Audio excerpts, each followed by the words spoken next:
शेकडो महिलांचं लैंगिक शोषण करणारा अशोक खरात याला अटक झाल्यापासून रुपाली चाकणकर यांच्यावर विरोधकांकडून गंभीर आरोप सुरू आहेत। खरात याच्याबरोबर चाकणकर यांचे आर्थिक संबंध होते का हे तपासण्याची मागणी विरोधकांनी केली। तसेच रुपाली चाकणकर यांना अटक करून त्यांचीही चौकशी करण्याची मागणी विरोधकांनी केली। विरोधकांच्या आक्रमक पवित्र्यानंतर चाकणकर काहीशा बॅकफुटला गेल्या। चाकणकरांनी होत असलेल्या आरोपांवर स्पष्टपणे उत्तर द्यावी अशी मागणी आता सुषमा अंधारे यांनी केली आहे। पण नेमक्या रुपाली चाकणकर या सर्व प्रकरणावर गप्प का असा प्रश्न आता उपस्थित होतोय। पाहुयात याबद्दलची सविस्तर माहिती। नमस्कार, मी जान्हवी जाधव आणि आपण पाहत आहात टाइम महाराष्ट्र। नाशिकचा भोंदूबाबा अशोक खरात प्रकरण बाहेर आल्यानंतर रुपाली चाकणकर यांना राज्य महिला आयोगाच्या अध्यक्षपदाचा राजीनामा द्यावा लागला होता।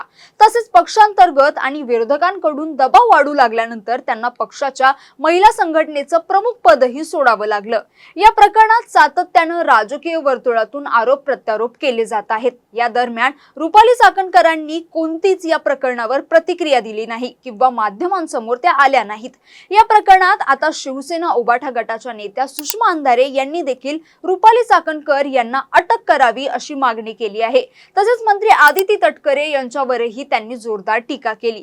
सुषमा अंधारे यांनी आज पत्रकार परिषद घेत म्हटलं आहे की रुपाली चाकणकर यांची बहीण प्रतिभा चाकणकर म्हणतात की त्यांच्या सह्या बनावट आहेत, पण त्यांना पुढे करून रुपाली चाकणकरांना वाचवण्याचा प्रयत्न केला जात आहे का असा सवाल सुषमा अंधारे यांनी उपस्थित केला।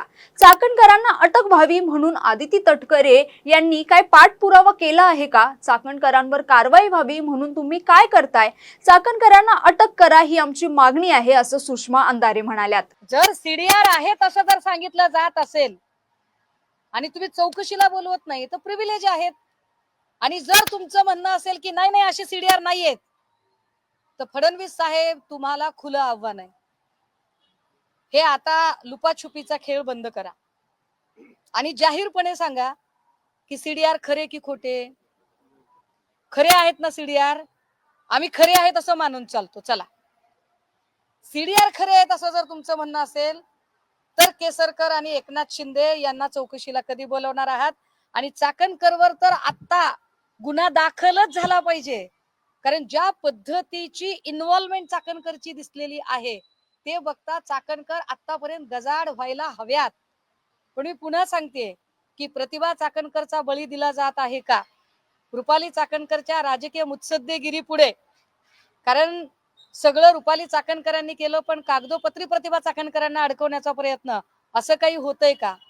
ह्या सगळ्याच प्रश्नांची उत्तरं आणि महत्वाचं की खरातच्या बंगल्यावरचा बुलडोजर कधी चालवला जाणार आहे, समता पतसंस्थेचं काय, हे सगळे प्रश्न आता फडणवीस साहेब असं होऊ नये की तुमच्या प्रामाणिकपणाबद्दल लोकांना शंका याव्या। एकनाथ शिंदे आणि केसरकर या दोघांच्या चौकशा आता होणं गरजेचं आहे, आणि चाकणकरची प्रॉपर्टी आणि खरातची प्रॉपर्टी या दोन्ही प्रॉपर्टीवर बुलडोजर चालवणं हे सुद्धा तितकंच गरजेचं आहे, हे महत्वाचं। हे काय निनावी पत्राचा जो मुद्दा आहे कदाचित माझ्या आजारपणाच्या काळातला आहे, त्यामुळे मला तो काही माहित नाही, पण चाकणकरांच्या आर्थिक हितसंबंधांचे पुरावे आता किती अजून समोर आणायचे?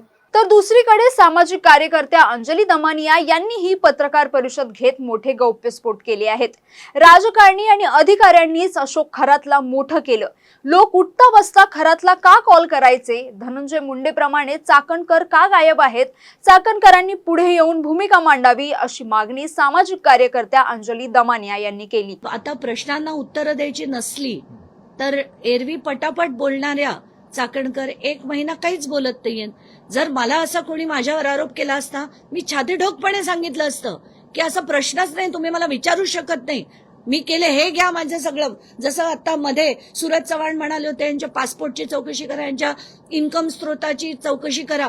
पहिलं मी दाखवले माझे पासपोर्ट, दुसरं मी दाखवलं माझं ITR, असंही दाखवण्याची हिंमत आहे का रुपाली चाकणकरांची? त्यांचं घर, त्यांची प्रॉपर्टी, त्यांचे ऍसेट्स जे अमाप प्रमाणात वाढले ते कसे वाढले सांगू शकतील का त्या? मी सांगू शकेन माझं कसं झालं। आणि ज्याला घाबरायची कधी म्हणजे कशाचीच त्यांना हे नसते ना, ते बिंदास बोलतात। पण एक महिना न बोलणं याच्यावरच बरंच काही कळून गेलंय लोकांना, आणि एक महिन्यानंतर एक एक्सपोज टाकणं का?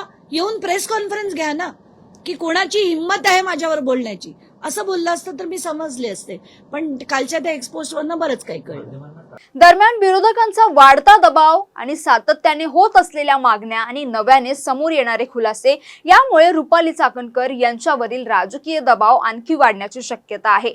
त्या या सर्व आरोपांवर कधी आणि काय स्पष्ट भूमिका मांडतात हेही तितकंच महत्त्वाचं असणार आहे. तर तुम्हाला या सगळ्या प्रकरणाबद्दल काय वाटतं? तुम्हाला या सगळ्या प्रकरणाबद्दल काय वाटतं? तुमचं मत आम्हाला नक्की कमेंट करून कळवा आणि अशाच व्हिडिओसाठी टाइम महाराष्ट्राला फॉलो आणि चॅनलला सबस्क्राईब करायला विसरू नका. धन्यवाद.